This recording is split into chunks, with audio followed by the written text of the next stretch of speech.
everybody, and welcome to How to Get Hired. I am Bill, the company's expert. Thank you for joining me today. Special thanks to my YouTube channel members and my Patreons. You guys are awesome. Thank you for the support. And to my super thanks donors. I haven't gotten many super thanks donors, but that's fine. You guys are still awesome. And thank you to you for being here.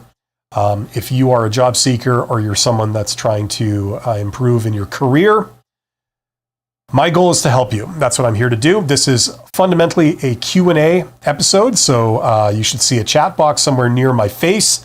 Get in the chat box, let me know what you're struggling with, what you're wondering about, and I will do my best to try and help you out.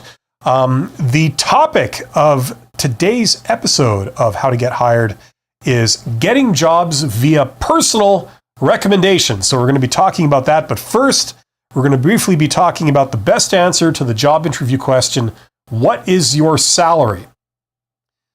You like that? When people get right in your face and they ask this pointed question, they say, what is your current salary? And there's a lot of pressure to answer. We're going to talk about that. Okay, and then we're going to take some questions.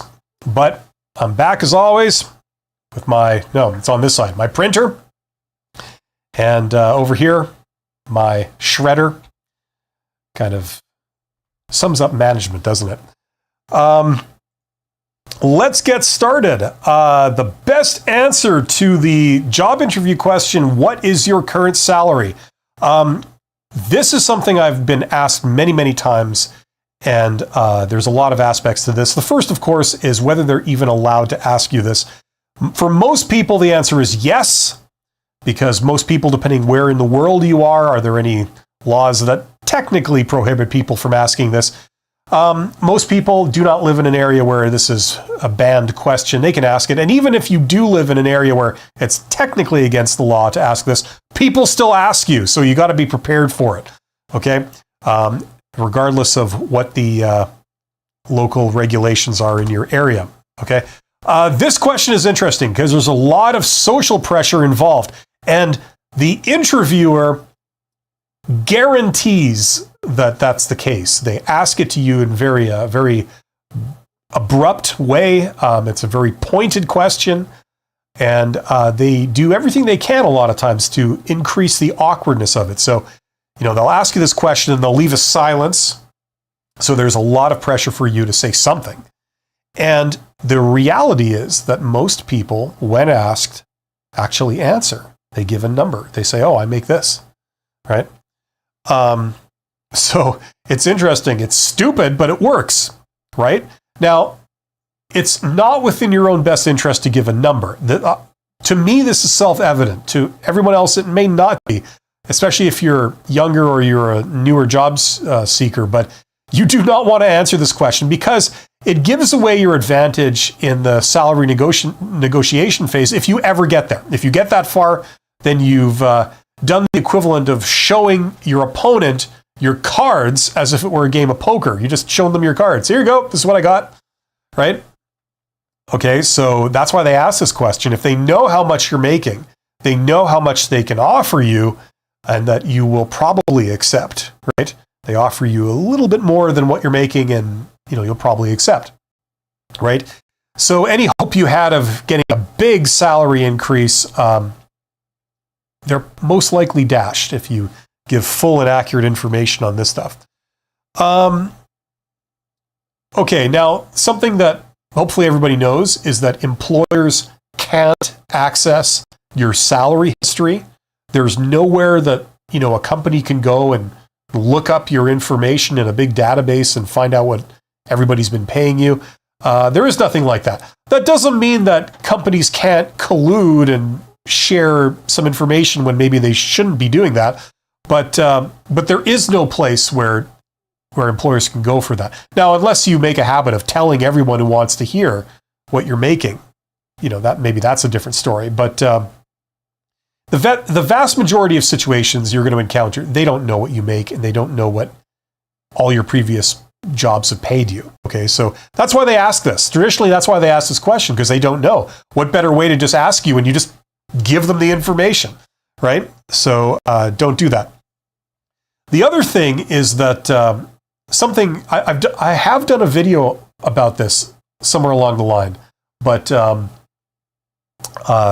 there is industrial espionage that happens, and this is a popular question that you might be asked in that situation.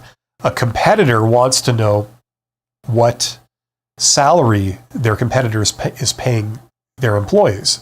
So what better way than to just post a job or a fake job, have your competitor's employees show up for that job interview, and then you get to just ask them and they'll tell you, right? And some companies have played these kind of dirty tricks. So that's another thing that could be going on. Okay, so how do we answer this question now that I've set this up for a very long time? And I see ICS is here. So hello to ICS. Thank you for joining me. And there's 8 people here. Thank you for joining me. So how do we answer the question, what is your current salary? Especially when they ask you in a very pointed way. Basically, you don't give them a number. And a great way to articulate that is to say, well, I have a personal policy of not disclosing that type of information. It's personal. There are confidentiality issues. And I'm sure you understand. And that's your answer. Straight to the point, professionally stated, and you throw the ball right back to them. Now, I've gotten the question before, what if they persist? What if they ask again or they push for a number? Well, here's what you do. You give essentially exactly the same answer again, and you have a smile on your face when you give it. Okay, so it's not awkward, it's not weird. They would say, yeah, but we need you to give us a number for this interview to take place. And you say, oh, well, I'm sorry, but like I said, I have a personal policy of not disclosing that, so I can't give you that information for the reasons I stated of privacy and confidentiality. I'm sure that you understand, right? And that's the only answer they're going to get, no matter what they say, no matter how hard they push. That's the answer. I can't give you that information because of this reason. And that's how you handle that question, okay? So hopefully that makes sense. Now, just to end this off, I keep getting constantly asked this question. Here was, I think, the latest. Jim Wild said, how do you avoid when the question is phrased as, what is your current salary, particularly when the current salary sucks? That's always a good way of putting it. And I say, if it were me, you can simply say, actually, I don't disclose that type of personal information to third parties. I'm sure you understand. Honestly, they ask the question because they have no idea how much they should pay you and will assign your value based on how much money someone else is paying you, which could be completely incorrect. This is true. In any event, this is information they have no right to and is not in your best interest that they should know. So that's my position on that question. So hopefully that makes sense. So there's 17 people here. Thank you for joining me today. The topic of today's episode is getting jobs via personal recommendations. And we are going to talk about that topic now. Okay, so here's the deal. I've got a video coming out, I think tomorrow, that kind of talks about this, but there's basically, and there always has been, at its core, 2 methods of getting a job, okay? You can call them different things, you can subdivide them into different categories and spread it out into like many different methods, but there's basically 2 methods. The first method is probably what everyone is familiar with, the default method for a lot of young people, which is to go on the internet, you look up job listings that are posted, they're posted publicly, okay? And then you respond to the job posting with an application of some kind, okay? Usually when you go down that route, you're dealing with recruiters, okay? After all, usually recruiters are the ones that have written the job posting, and they're the ones that have actually posted it, and they're the ones that are at least in charge of the first stage of filtering candidates. Okay, so that's the first method. Now, different people call it different things. I call that like the standard method or the official method of getting a job, right? Standard path of getting a job, whatever you want to call it. That's one way.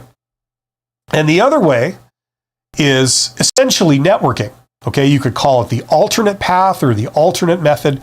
The big difference is that you're not playing by somebody else's rules. You're forging your own path.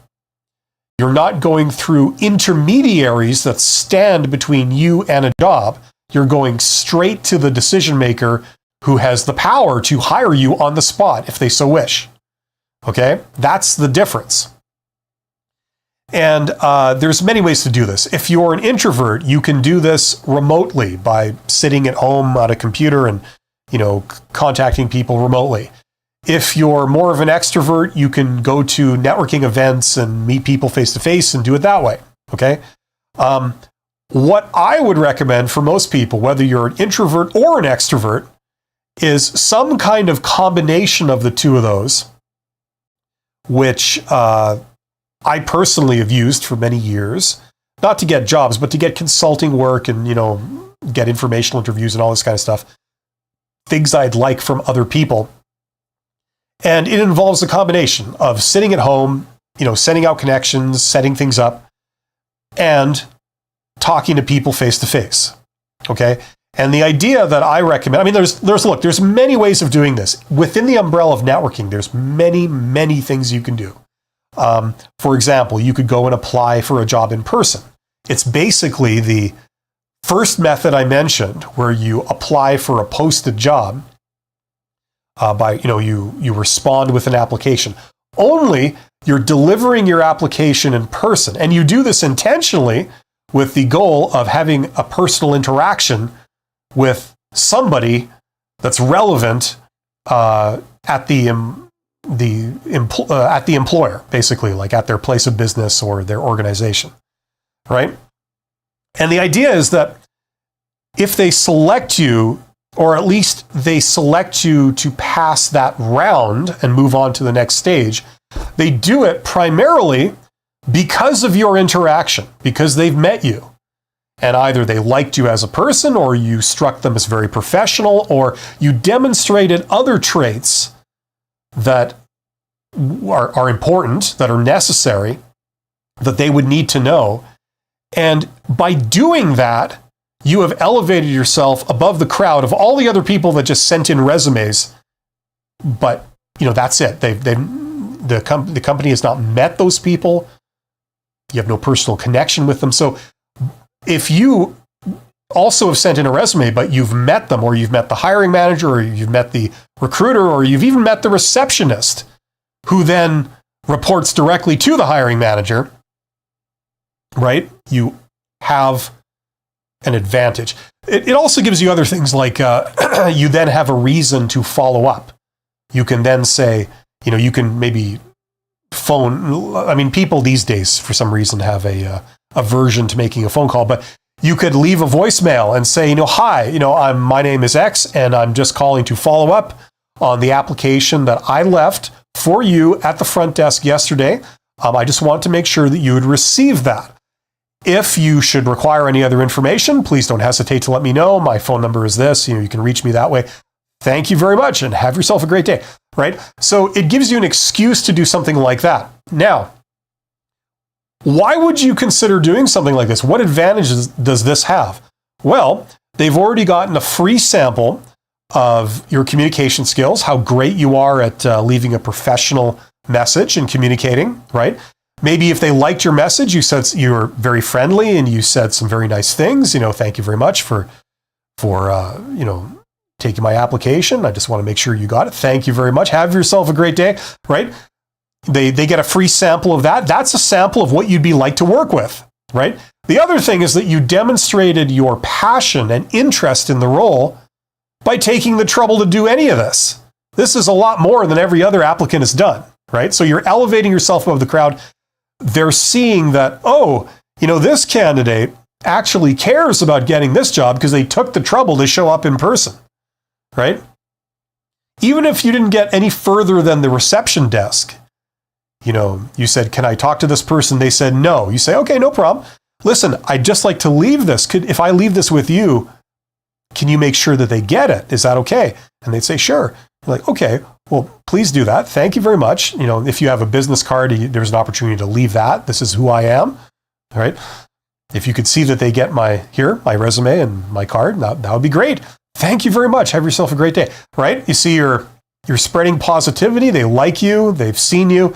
And that's so much more than any other applicant, right? So this stuff matters. When you're filtering lots of resumes, things like this do matter. So that gives you an idea of the power. Hopefully this gives you an idea of the power of networking, like being able to do things where we're talking about connections and relationships between people. They get a free sample of who you are. And as we all know, decision makers tend to hire people that they like. And if they see that, you're pleasant and professional and passionate and they get along with you, they'll like you, right? So I haven't really even scratched the surface of this topic yet, but let's get in further. So I said all that to say this. This is kind of like hopefully I'm getting through to everybody the value of personal interaction in the hiring process, okay? Now, as I said, there's two methods of getting a job. One is a standard method where you respond to a job posting with a job application. The other one is networking, and there's many things under that. I just gave you an example of one, applying in person, but that's not what we're talking about here. Today we're talking about something else, much more of a pure kind of networking thing. It doesn't involve a job posting. It doesn't involve a job application. Oh, I'm tripping over my words today. Okay. So getting a job via personal connections. Okay. The first concept I want to make sure that everyone understands is some of the real issues that hiring managers and to a lesser extent recruiters have with candidates, okay? Now, I'm sure you probably can think of people that they talk a good game, but they really don't walk the talk, right? They make a great first impression with people. They're friendly, they're charismatic. They strike people as like, oh, that's a wonderful professional person. But once you actually start working with them, after a while, you see their true colors, which is that they're not really that good. I'm sure you've encountered people like that before, right? This is the problem that hiring managers have with recruiters, okay? Because when you're going through the job application process, they're seeing resumes, they're seeing candidates in interviews, and everybody talks a good game. Everybody tries to make it appear that they're the best employee who ever walked the earth. They're the most wonderful person to deal with. They've got everything you'd possibly need. They're, of course, super passionate about this job, right? And they're highly, highly skilled, right? That's what everyone is trying to convince them of.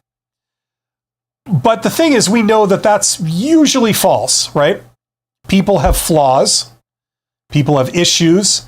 And obviously, they're not advertising that, usually. So we have to try and find those, right? And that's what they take pride in doing, right? They do that at the resume stage. They do it at the interview stage, okay? So the problem is that you don't really know the true person, and a resume won't really reveal that to you, exactly how good somebody is. Neither will interviews. They won't really reveal that. These super formal interviews that we tend to do. And by the way, I mean, I'm a management guy, in management science. That's people who study these things at universities, people that have PhDs, and this is the kind of thing that they study.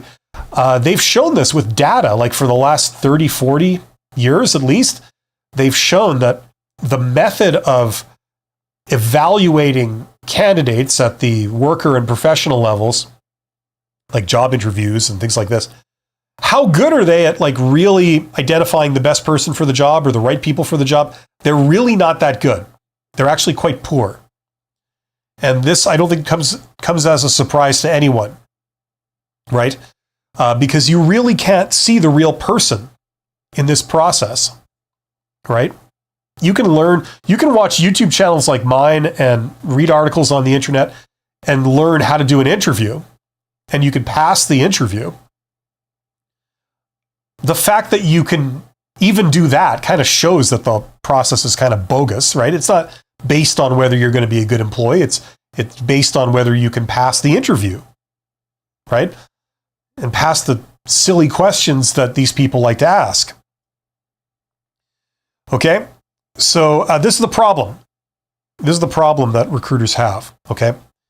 You don't really know. So this sets the stage for getting a job via personal connection. That's why personal connections are far superior in being able to identify whether a person is the right person for a job or not. That's why this is the way that most people are hired. Now, for you guys that have been in the job market for a long time, this is not your first job. This usually comes as absolutely no surprise to you. You don't have to take my word for this. If you are shocked by this, go and do your own research. You'll find that the vast majority of the people that have a job, if you ask them, how did you get your job? Did you get it through some form of networking, or did you get it by applying to a job posting and going through the standard process, and you didn't know anyone previously at the company or in that hiring process? Most people will say, no, I got it through some form of networking. I once worked with a coworker who got a job at this company, and they put in a good word with their boss about me, and that's why they gave me an interview, and I passed the interview, and I'm here. Right? That's far more common. Okay? So the reason why getting a job through personal connections, the reason why it's more effective is because you're not simply talking up how good you are. Instead, you are demonstrating how good you are, and those are two different things. Right? Now, a lot of people out there, maybe you're more like me, and traditionally, I was better at demonstrating my value rather than talking up how valuable I am. You do get a lot of other people that are the opposite. They can talk a really good game. They can make a great first impression, but maybe you put them on the spot and say, okay, show me, and maybe they don't deliver the goods as much, right? But demonstrating is always a better test, right? So for example, let's say you're trying to get a job as a teacher or a public speaker or something like that. Instead of sitting in a job interview and answering questions about, do you have these communication skills? Instead, if the interviewer said to the candidate, get up and deliver a speech, or get up and teach me like a quick lesson, right? Give a quick talk, or whatever it is you have to do. Go and show me, right? That would be a much better test of that person's abilities than just having them answer questions about it, right? So that's the concept here, and that's why networking is so much more powerful, because you're demonstrating rather than talking about how cool you are, right? Okay? So the big question, and this is the final thing I'll say in this, is how to demonstrate, how to demonstrate your value, how this works, okay? So there's three main ways, at least I know of, that I've seen play out and I've also utilized. There's three methods how people can do this. Number one is if they already know you, okay? So obviously, if you've worked with somebody for years, they've been your coworker, and you've had to work with them, you've had to interact quite a bit. You know that they know their stuff. And you might also know that they're easy to get along with.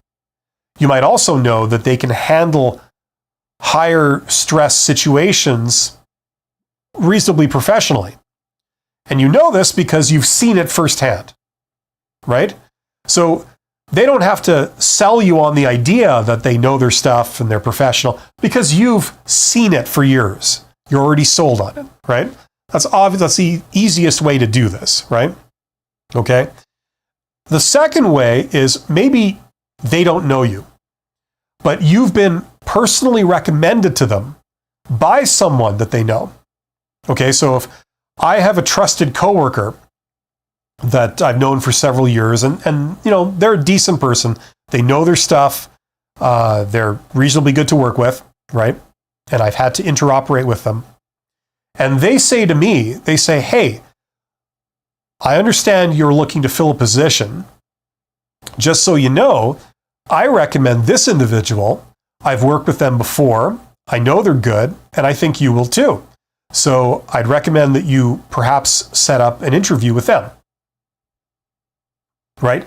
Now, let's be clear. You're not hiring them because somebody says to. You're giving them a chance because somebody says to. Right? Now, why does that happen? That happens because think of my situation now. I've got to fill this position, and my choices are a bunch of people I don't know. They're strangers that have sent in applications, or someone that I trust who has recommended to me, and there's some jeopardy here, because if they recommend someone that is totally unsuitable, they're risking their personal reputation with me.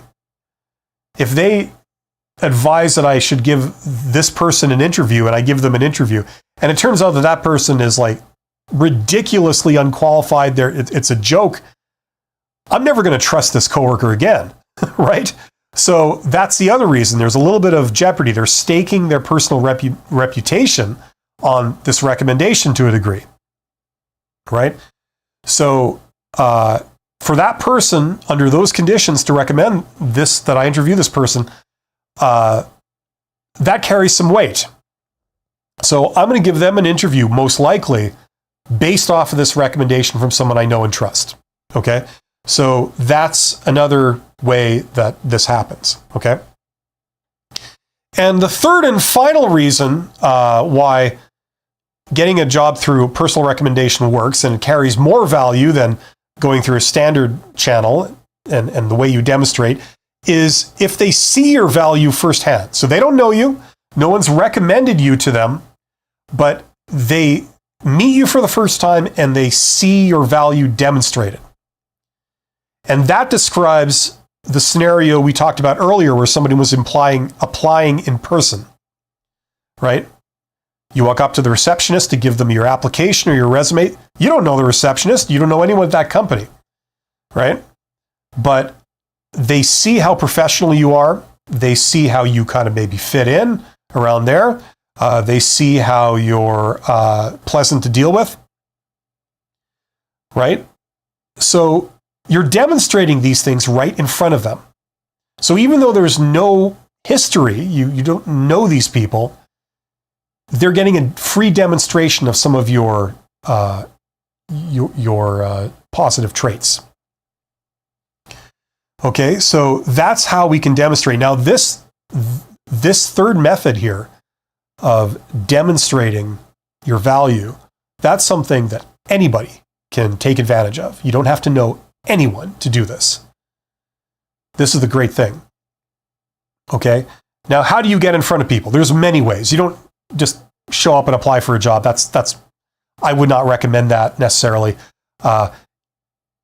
If you apply to a job in person, that's one way, but that's not the way I would recommend. What if you reached out to employers and just sent a message and said, hi, I'm here. I'm great at this. I know you guys do this work. If ever you're looking to hire someone to do that work, let me know because I'd love to work for you, right? What if you just sent that out to a lot of employers? How many other people do that? Not many. How many people apply to jobs these days that are posted? 1,000? I said on a video that you may get more than 100 applications on an internet job. And I got laughed at because people said, oh, it's like 2,000 or something. It depends on the job. But a lot of people apply for a posted position. How many of them do you think reach out to an employer who hasn't yet posted a job, but does the kind of work that you can do? And they obviously employ people like you. How many people do you think reach out to that company when they haven't posted a job and send a message like the one I described a moment ago? Hardly anyone. So if you do this, chances are you could be the only person that's reached out to them. I like those odds. So if the hiring manager is thinking of posting a job that week, later that week, and already your message lands in their lap and says, hey, I can do this. I know you guys do great work in this area. I have skills in that area. I'd love to work for you. If ever you're looking, please let me know. That just landed right in their lap.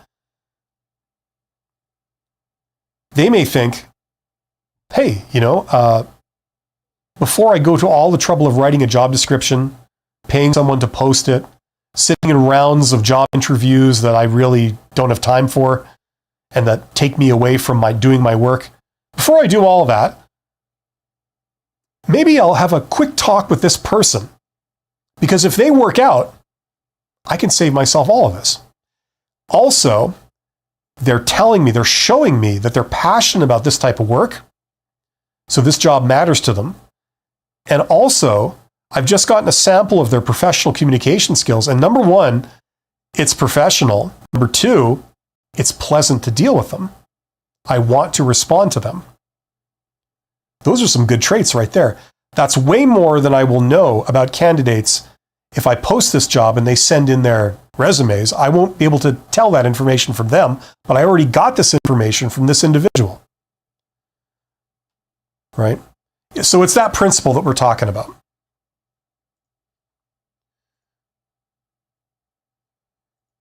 Okay, so getting a job through networking can utilize these three methods of demonstrating your value. Okay, namely they were if you already know someone, like maybe a coworker that you met a couple years ago, now they're working for a different company, right? If someone that you don't know personally, but someone they know knows you, okay, that helps. And everyone will have a lot of those. Think of every other person you've been in school with, every other person you've worked in the same company with, had some kind of professional interaction with.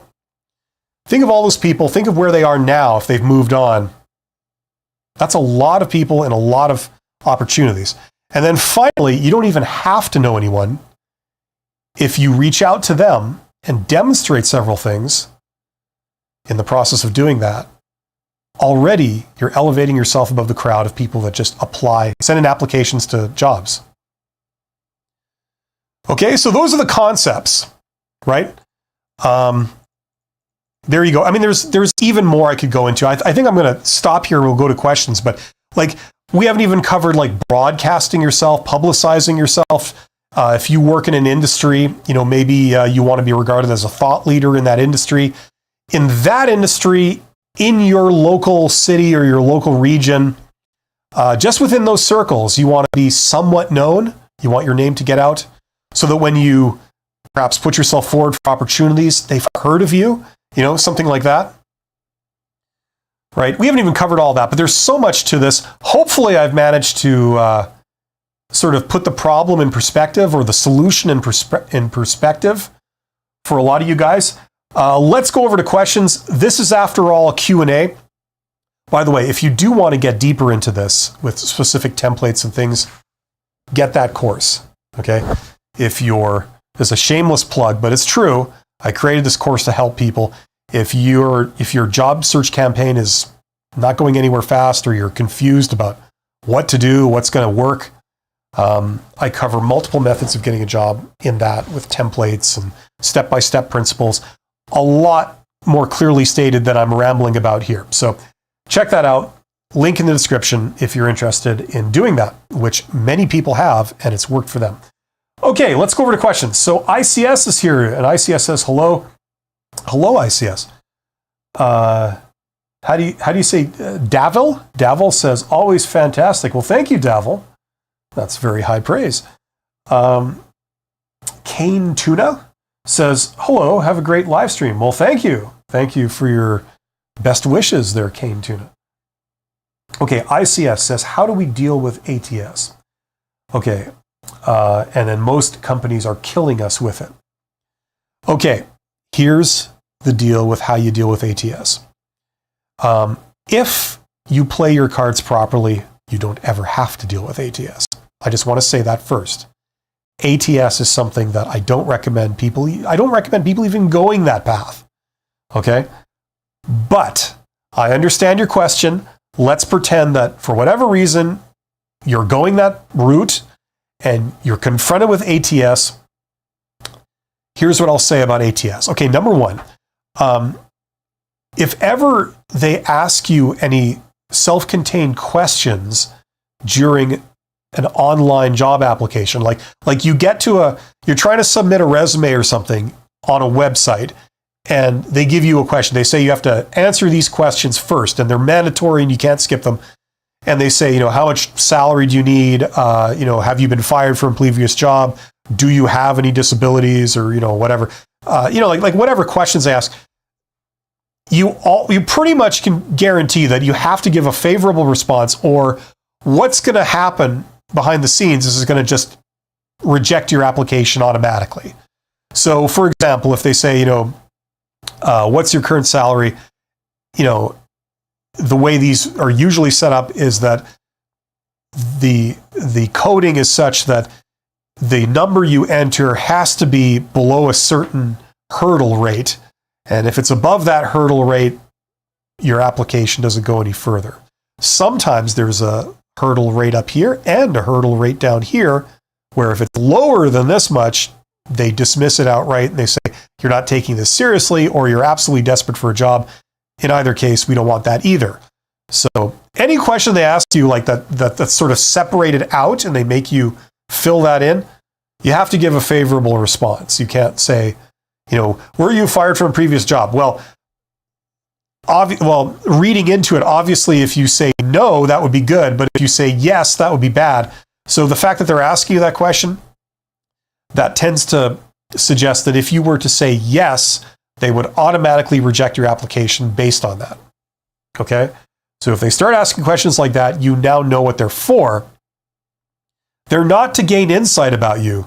They're like a sudden death elimination hurdle you have to get past. Okay?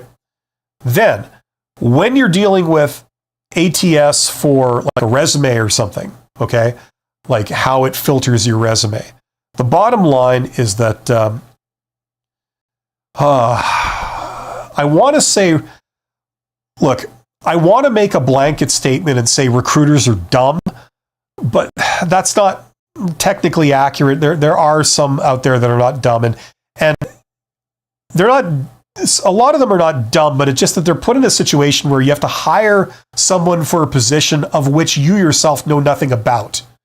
So it's a silly situation where, like, you're a recruiter, you know nothing about accounting, but you've been tasked with selecting a candidate that would be the best candidate for an accounting job. You know what I mean? So you're going to do the best you can, considering you have absolutely no knowledge of accounting. You've never worked as an accountant. You know nothing about the traits necessary to be an accountant other than what, the hiring manager maybe told you in a 5-minute conversation. Right? So the bottom line is that what they want is they want their words fed back to them. So if they've said in the job posting they want the requirements are you must have this, or you should have this, or you should have that. What they want to see on your resume is that you have this, you have that, and I have that, right? And using the same lingo that they're using, okay? That's what a lot of ATS is geared towards. They've said, we need these 10 things. What they haven't told you is 5 of those things are mandatory. The other 5 are nice to have. So what ATS is doing is it's looking at your resume, it's seeing, do you have those 5 absolute requirements? If not, you're rejected. Then it says, do you have the 5 optional things that we haven't told you are optional, but they're really optional? They're nice to have. It then makes note of that and then will rank your resume or your application accordingly. You have the 5 critical things. This person has all 5 optional things. Whereas this other candidate has the 5 critical things, but it has none of the optional stuff, so you get ranked lower down. Right? Now you can play this game. Okay, like I could go on. I mean, you could play this game. But you're already going up against hundreds of other applicants. Like statistically, if you're going up against 500 people, your odds of getting the job are 0.2%, right? That's just how it is. It's much better to refuse to play this silly game and instead play by your own rules, do the networking route, and just get a job where you're competing against maybe one other person for a job that they haven't posted yet, of which there are many, or which maybe they were thinking of getting an internal candidate, but they weren't quite sold on the idea, but then you landed in their lap right at the moment when they were like thinking about this, and they thought, hey, we don't necessarily have to get the internal candidate. Let's talk to this person first. Do you think that happens? Of course it does. Why would they not want to get an internal candidate? Well, for the obvious reason, if you promote someone up into a role, you're creating a whole new vacancy. You now have to fill the job that they've been promoted from, right? So there are some advantages to getting internal candidates, but there are disadvantages, and that's one of them, is that you have to fill 2 positions. You have to train the new person in their new role they got promoted into, and then you got to hire a whole new person to fill where they used to be, right? So what a lot of hiring managers would like to do is just hire a new person, preferably one that's completely trained. Nobody moves. There's no 2 positions to worry about. It's just one, right? So anyway, we could get like really deep into ATS. And I mean, they're changing it all the time. So that's the other thing. But it's like, how do I compete with 1,000 other people for a job and win, right? Now, look, people play that game a lot of times because they feel they're forced to, but you don't have to. So make sure that part of your job search campaign, a big part of it, is focused on networking, and you will get hired a lot quicker in a job that's more suited to you, and it will be a better job. And chances are it'll work out more because the people that hired you believe in you specifically. Okay, so hopefully that makes sense to ICS. That was a very long-winded answer. Juan says hello. Hello, Juan. Or is it Ola? Pearl, it's my buddy Pearl, says, hello, Bill. In my country, HR mandatorily requests for the current pay slip before sending the offer letter. How does one wade through? Sometimes, like, look, the reason they're doing that is because you're going in like cattle. Like there's hundreds of you guys going in to apply for these jobs. So they can demand whatever ridiculous thing they want, and you're powerless before it because the argument is always, well, if you don't want to give it to us, then someone else will, right? Now, once again, you can play that game. Sometimes it's a bluff. Okay, so they're saying, it's mandatory, you have to do this, right? Now, presumably, or you're out of the running, you're rejected. Sometimes that's accurate, sometimes it isn't. How do you know? You don't. Okay, so you have to decide for yourself whether you want to take the risk. What's more risky for you? Showing them the pay stub, or saying, no, I'll get that to you next week or whatever, or, I don't have that with me, but I'll get it to you next week after the interview or something like that, and then just never get around to doing it. I mean, you could go that route, but that's a personal decision. You have to decide. There's no way to know whether they're bluffing or they're legitimate. The other thing is that when people are competing for a job like this, usually it's a bad job. Okay? Jobs that are really good, that you have great personal relationships with the people around you, and that's a big part of it, where you make a lot of money, where you have to do a lot of thinking work as opposed to doing work, they tend to not hire for those jobs with this process, because this process doesn't reveal the traits that really matter to fill those positions. Like, for example, you want to hire a lawyer, right? You're a company, you need a lawyer, you've got a legal department of 3 people, and you need to hire a 4th. Now, each of these lawyers, they've got a full-time job helping the company to fend off lawsuits and win the lawsuits that they can't avoid. Really high stakes involved, right? Your company could be broken up. Your company could be slapped with massive fines. You need some good lawyers. You're not going to hire a lawyer by putting them through this process and saying, what was your last pay stub? Oh, you were paid. I'm sorry. You're asking for too much money. Therefore, I'm going to eliminate you. You're going to end up with a terrible candidate. They're going to be like rock bottom price, terrible lawyer. That's not going to, in the end, you're going to lose by hiring them like that, right? That's maybe an extreme example, but it illustrates the point. Okay, so usually when they go through this process, it's the sign of the job is not that great anyway. These might be good if you're starting your career. I don't want to dissuade anyone. If you're starting out, you're getting your first career job, or maybe even your second career job. But beyond that, you shouldn't be exclusively putting yourself forward for these. I understand if you're desperate, you'll take anything. I get that. But this is not where you want to be, okay? Right? Because as you've pointed out, or we've pointed out by talking about this, Pearl, they can demand anything and you just have to take it. And that's going to be the dynamic involved.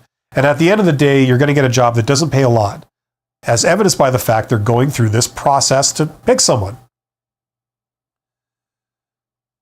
Victor says, hi, how are you? How are you? Like your channel. Well, thank you, Victor. I'm doing great. And thank you for saying so. Pearl says, what you said about unsolicited applications depends a lot on serendipity. Please, what are your thoughts on this? Well, of course it does. Well, that's why you don't just do 1 or 2.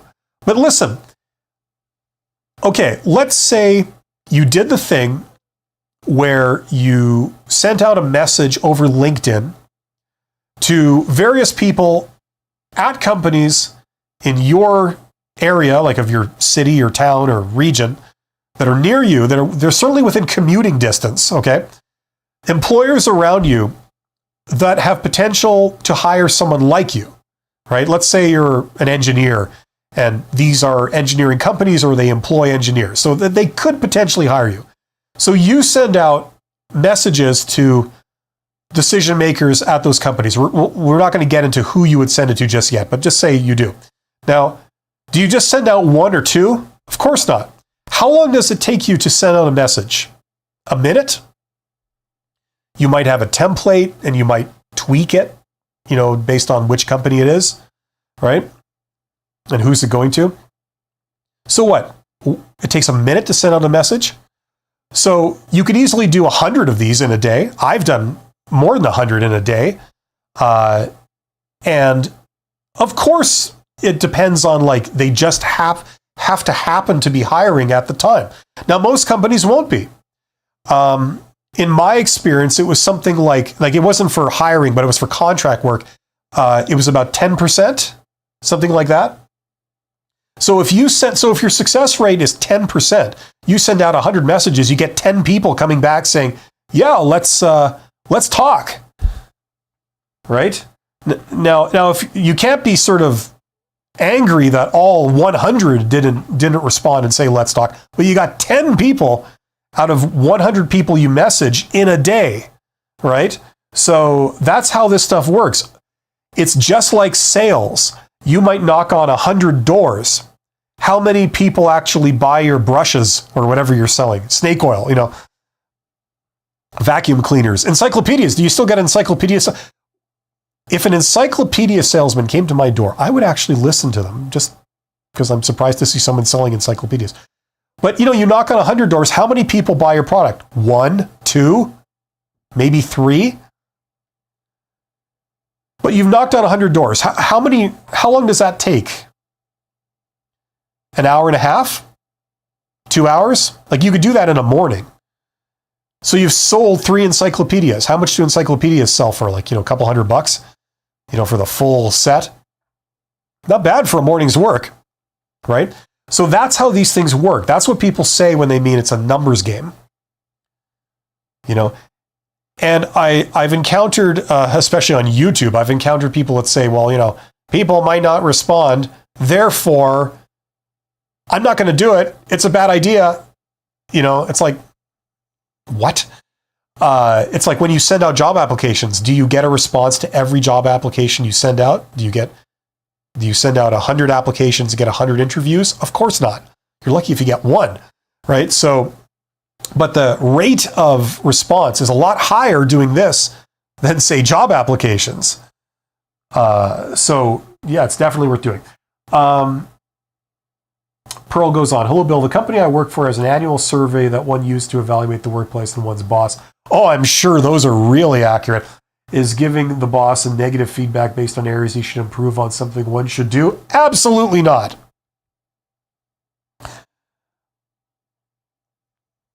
Absolutely not, Pearl.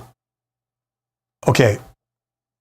You sweet summer child, Pearl. No, don't do that. Listen. There's some good companies out there. There are. I've had the pleasure of interacting with them, of working for a couple. There's also a hell of a lot of bad ones, right? Just like there's some good people out there, and there's also a hell of a lot of bad ones, right? Now, if they're honest and they're genuinely wanting to improve and they're genuinely wanting to address issues before they explode in their face, I applaud them. Way to go. That's great. Those places do exist and those people do exist. However, in my experience, what's far more common is that they're lying to you. They're not being honest about this. And, this could also be part of the job employee evaluation process, which a lot of companies do. They have some form of, like, at least once a year, they do an assessment on you and, see how you're doing. You might have to sit down with your boss and it might be all written out, and it might involve peer evaluations or, there's all kinds of ridiculous ways people do this, but they have studied that in universities, like people with PhDs that are in management science that study this stuff in a very scientific way with data and, carefully controlled experiments and real world numbers. And they've concluded that, like, they absolutely don't work. They're a complete joke. But there's no practical alternative that's better. That's why people still do this crap. Now, this could be a form of that. It sounds like a form of that. First of all, surveys are wildly inaccurate to begin with, okay? I know this because I've been in charge of doing surveys for companies and stuff like this. And yeah, they're absolutely inaccurate. They tend to be polarized. Some people just are delighted. They want to rave about how great something is.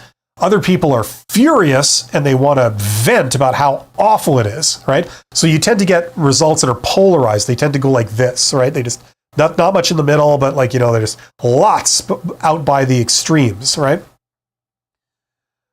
And that's what you might see here. Most people are going to be, they're fine, right?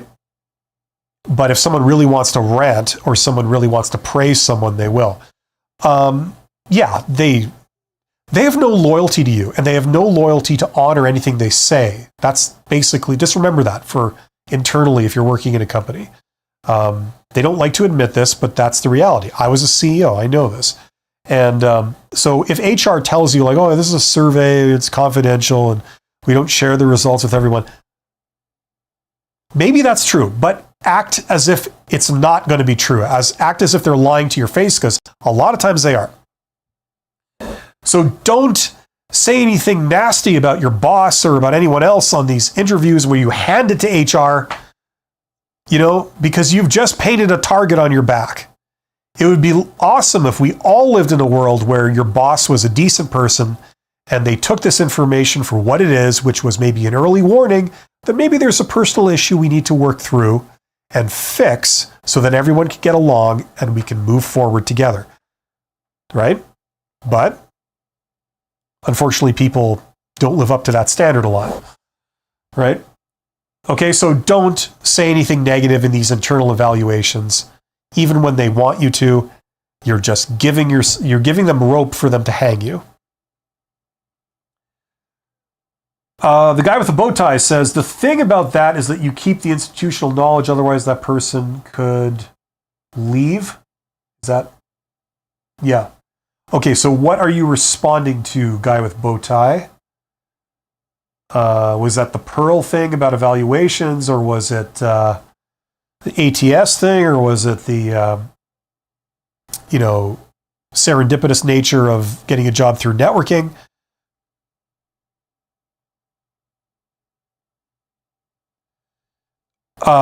They really don't care about that. They say they care. Okay, once again, there's exceptions to everything, and there are some very good companies out there that have really got the right idea. Unfortunately, like I said before, most companies unfortunately fall short of that standard, and they're a bunch of petty, lazy people that just want to minimize the amount of work they do. They want to take the cheapest, simplest solution to every problem, even if it's not really a solution, it's the appearance of a solution. Like I've said in a few videos on my channel, most companies regard employees, especially at the worker professional level, which is below management, they regard them as fungible. One person is as good as the next.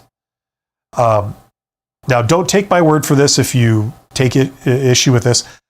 Look at the evidence of your own eyes. A lot of you will see people being fired, maybe for some personal issue, even though those people are highly skilled, highly valuable employees that maybe a lot of knowledge and experience is walking out of the company when they let those people go.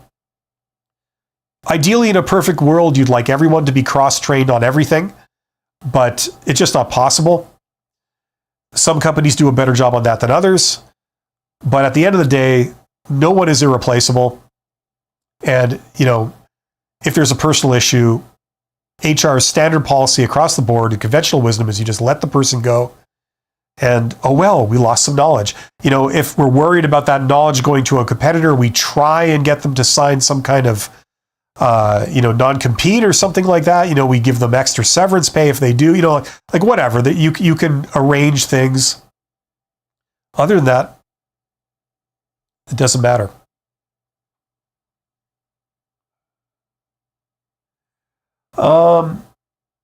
ICS says, the last company I worked for, or I worked on, does that mean the last company you worked at, only fired managers after they already fired 70% of the company? Yeah, unfortunately, that's kind of the way it works. You see, listen, what a lot of workers, in my experience, don't seem to understand is that when the company makes someone a manager, what that means in theory, what it should mean, is that they trust the manager to some degree to make decisions on behalf of the company within the sort of area of authority. Okay, so that means that the management is kind of now part of the brains that are running the organization, right?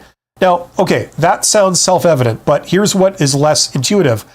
It's that, let's say there's a conflict between an employee and a manager.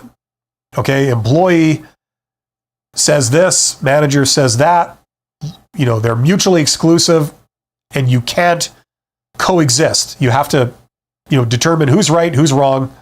And if that involves somebody leaving, oh well. In that situation, they're always going to side with the manager, because in theory, the manager has earned the trust of the organization. That's what being a manager means, is that they are authorized to make decisions that could cost a lot of money or could make a lot of money. They are authorized to now make those decisions, to some degree, autonomously. Whereas the employee is not. The employee who is not at the management level, in theory, everything they do they've been directed, right?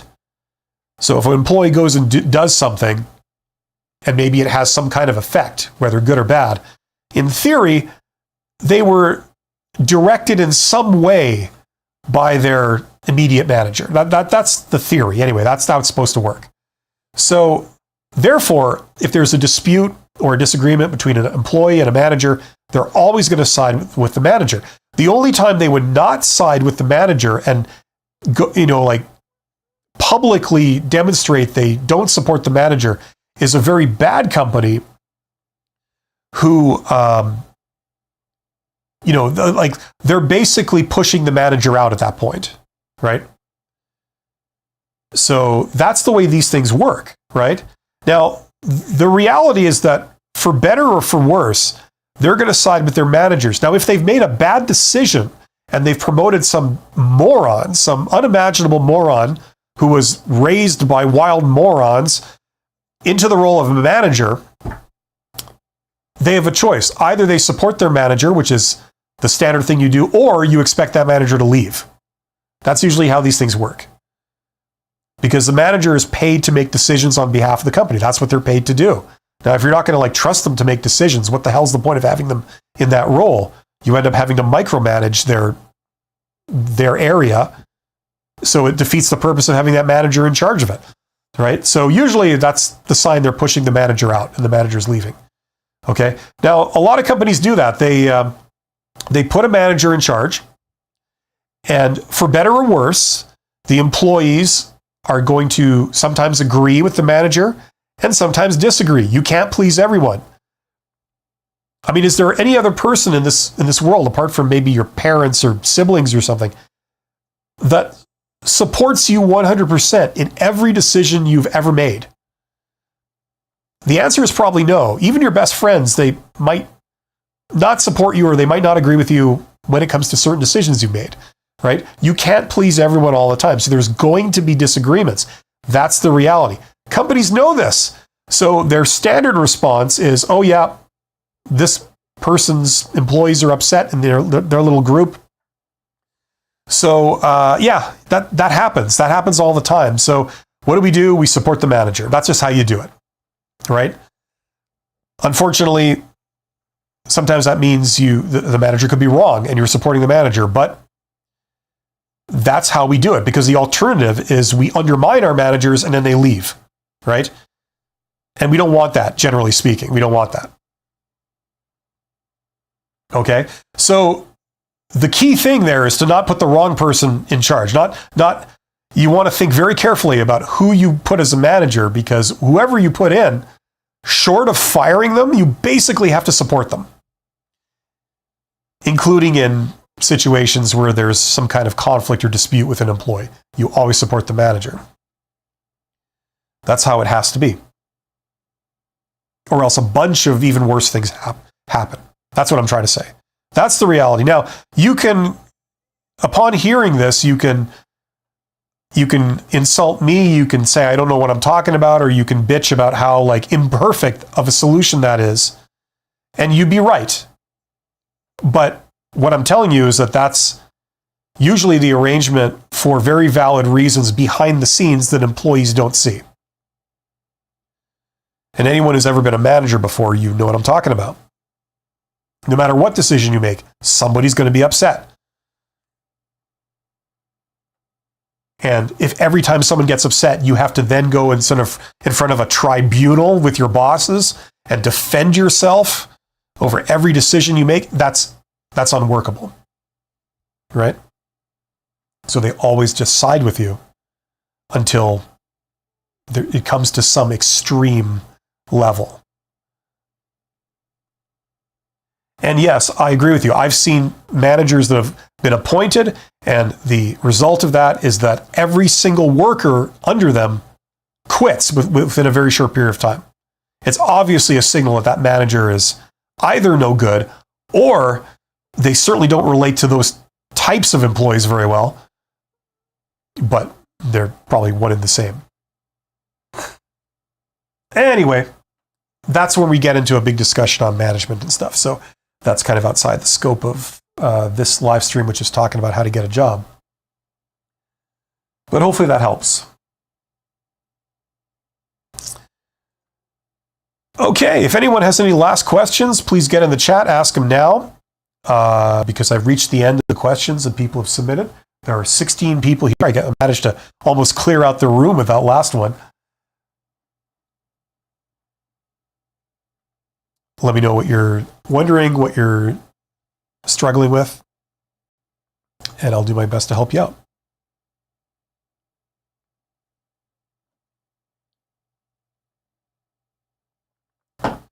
That's a good expression. I like that. Raised by wild morons. I need to use that more often in business discussions.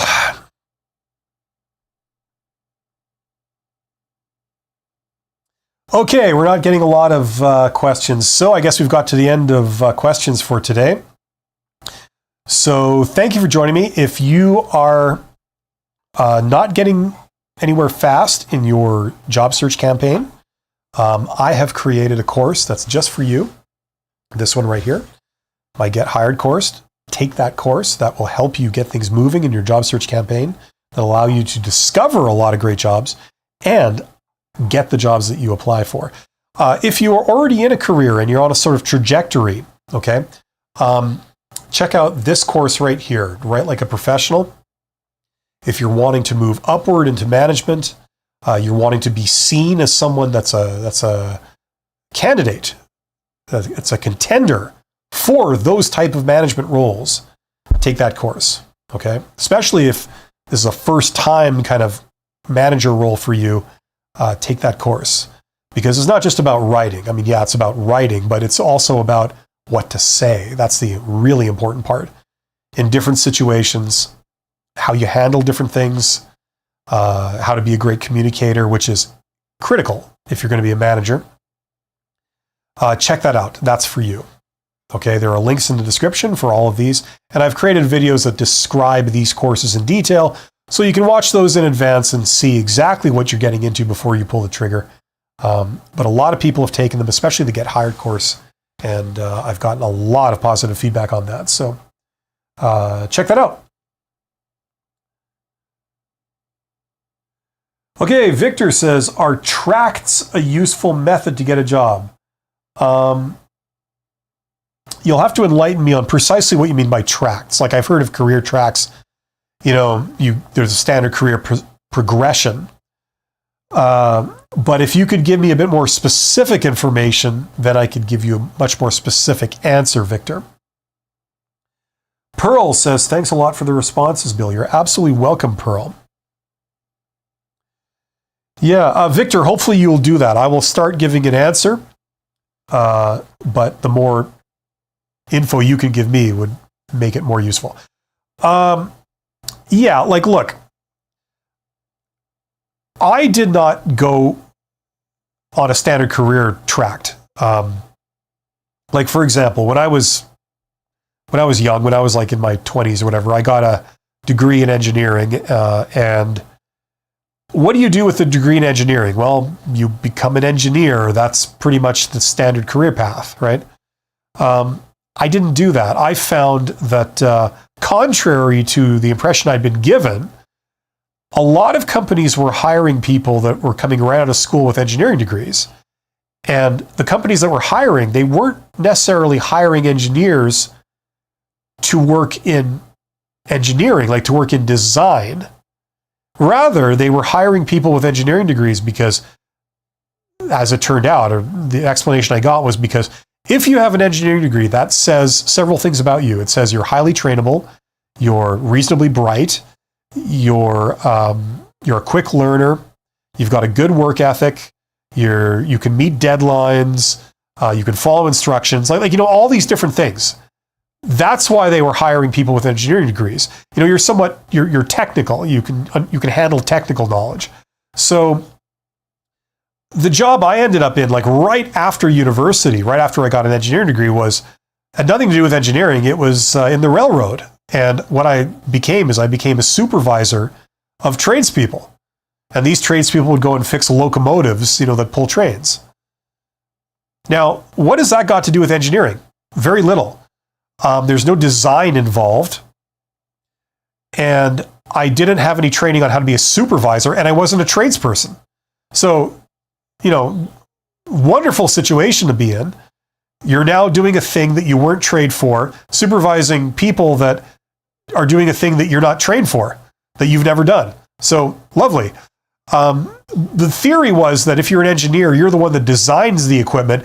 These are the people that operate the equipment and service it. So like, okay, you could still speak to it, right? But there's a lot of knowledge you don't have that these people do. So so that was not a standard career tract, right? A career path.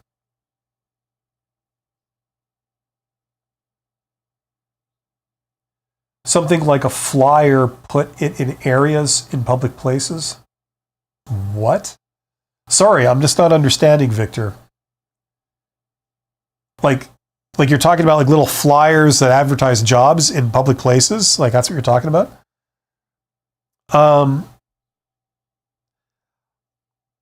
That would not be my first method that I would jump to get a job. I'm not saying it's bad or it's all bad, but that would not be the best method of becoming aware of a publicly posted job. That's all I'm saying. Okay, so that would be my answer on that. Anyway, just to sum up what I was saying, which turns out to be a totally different topic than you were asking about, I just want to say that if you go to school to learn a thing and there's a career tract or path for that thing, what they may not be telling you is that you're eligible to get other jobs that are out there, but they're not telling you about that. Maybe they're not even aware of it.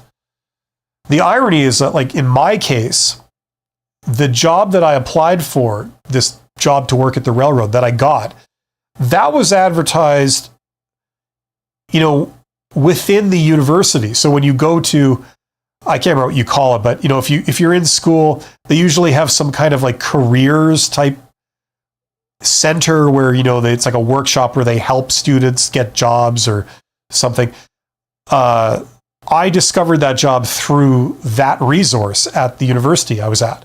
So, like them not knowing that engineers could also go down that career tract kind of puzzled me and made me a little annoyed because no one ever told you that was a possibility.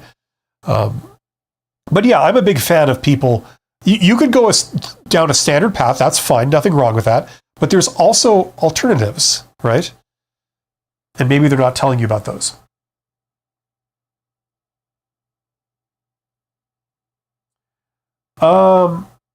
Victor says, yeah, but you advertise yourself. Oh, you mean you create like essentially a glorified business card, like in flyer form or something? Is that what you're saying? Yeah, you could do that, but that is starting to get more into the world of networking. So you might as well just jump into networking and do it properly. How many executives are putting out flyers of themselves? I don't think many, but they're publicizing themselves. They're contacting, people. They're discussing job opportunities with people so that they can, because they're looking for a job opportunity. There's standard ways of doing these things. So I would investigate that. I'd learn about that first rather than jumping on things involving flyers. If you don't know where to start, you could always take that course. If you're not into paying for a course, I get it. There's other free resources, but learn about that one way or another, the legitimate way it's done. Okay, Shinyi, is that how you say that? Says, could you share some tips for a final interview via WebEx, please? I'll be interviewing with an admin role at a banking sector. Okay, here's what I can say. I'm sure you already know this, but banking sector is very formal. Make sure you dress up really well. If it's a final interview, there's a good chance that you're in the final three. Usually, the way these things are done is if you have multiple rounds of job interviews, they whittle it down to a sort of final three. Sometimes it's a final four, but usually it's a final three. And usually at a final interview, they're also bringing in the boss of the hiring manager. That's relatively common. So there might be some senior person sitting at the table for those. Now, when there is, the senior person cares really about attitude and ambition. and basic stuff like that. They're not really into your precise technical knowledge. They're not really into your precise answers to situational job interview questions and things like this. They just care about more your attitude and your ambition and whether that fits in with what they're looking for. There is no one right answer. Sometimes people want people that are ambitious. Sometimes they don't. They want you to stay in your job. So it really depends on the situation. Now, what you can do is you can research that company. Go on LinkedIn, do a people search for whatever bank this is, and specifically whatever branch it is, if you can get down to that level, and look at the individuals, look at their career path. Are these people that have all moved up several steps, or have they been in the same position for many, many years?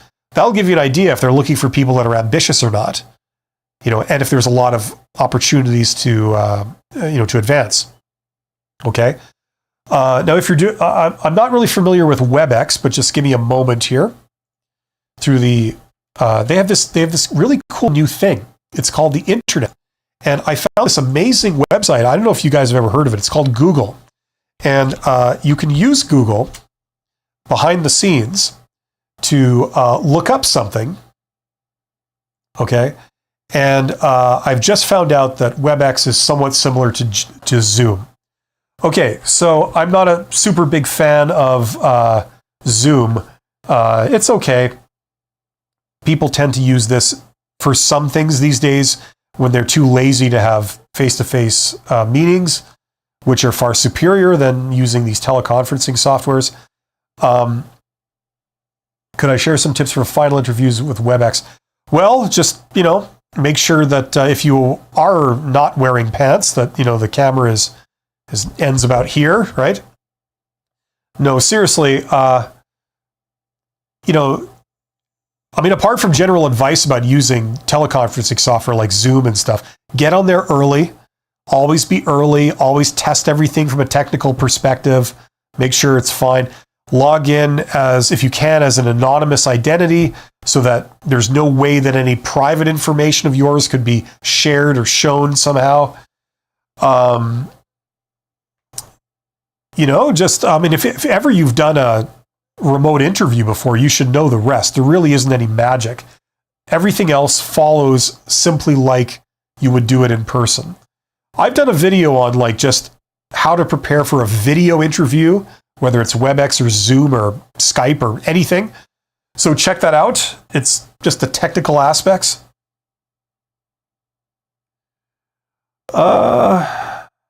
Shin Yi says, yes, with the branch director. This is the third round and final round. I just graduate this August. Yeah, I'm in Vancouver. Okay, so I'm not going to go into how to use a webcam and webcam tips. Like watch videos on that. I've got a video on that. But okay, if it's with a branch director, basically hopefully the general deal. You don't bring up anything that suggests there's a problem, or that, the answer is always yes. When they ask, anything, what would you do? Was there a problem? Oh, I'd resolve it. Do you have any issues? No. They don't want anything that will rock the boat in any way. Okay. There's less rules. You see, you can generalize more about recruiters because recruiters are taught a certain method. Once you're dealing with a senior manager, all bets are off, because I've seen, first of all, I've been a senior manager, but before that, I've seen managers that, like executives and stuff that are straight to business, no nonsense. I've seen ones that are the opposite. It's all, vibe and, small talk and, feeling people out. Sometimes these people will be very gracious. They'll be great communicators, an absolute pleasure to deal with. Other times they're brought in as the bad guy to really stress test you. None of the recruiters and anyone else wants to make you feel awkward. These people will make you feel awkward, right? I've seen all kinds. So you really can't generalize other than saying they care about the broad strokes, okay? If you get a branch manager that asks very tough questions or tries to put you on the spot just to see how you handle that, okay, maybe they're more bold than their underlings, Remember, attitude is everything. Just don't let it get to you. Just kind of laugh it off, have a smile on your face, and say, yeah, I'll deal with that if ever I've never had to deal with that before, but if I do, I'm sure I'll be fine. Just a bit of levity can help diffuse that kind of situation. That's all the advice I can really give. You could get anything in those roles. He has been working there for 26 years. Okay, so if he's been working there for 26 years, here's what I can say is likely the case with him. He knows one way of doing things, namely the way they do things there. He will have not seen how other people do things. He will not believe that a way other than how they do things can work, okay, or work better than how they do things, okay? So just keep that in the back of your head, okay? These are not people that have seen a lot of different possibilities. They've seen one thing for 26 years. So going in there and saying, there's a far better way of doing this. I've seen it several times. You simply do this. They'll be like, nope, that could never work. How dare you suggest that you could do that this other way, right? They're also not looking for change if they've been there 26 years. That's the other thing I can generally conclude, is that they're not a big agent for change. Okay, that the odds are highly pushing in that direction. Other than that, remember, attitude is everything. They're not going to care about the niggling details. They're going to care about the broad strokes. Do you have the right attitude? Are you the type of person that they would want representing their organization? If everyone there is like super friendly, are you super friendly? If everyone there is like really sullen and serious and straight down to business, are you like that? If you're not, you might stick out like a sore thumb, and that would be bad. Okay? But I think you're going to be fine, Shinyi. Just do the best you can. Try to lighten up a little bit. Try to not take it too seriously to the point where you're stressing out and you're all panicking and you're nervous. It's going to be fine. Okay? And whichever way it goes, just, remember to thank them and say nice things. Okay? When you first meet them, say, it's a real pleasure to meet you. Thank you for taking the trouble to meet, to attend this today. And then at the end, say, it's very, very nice to have met you. I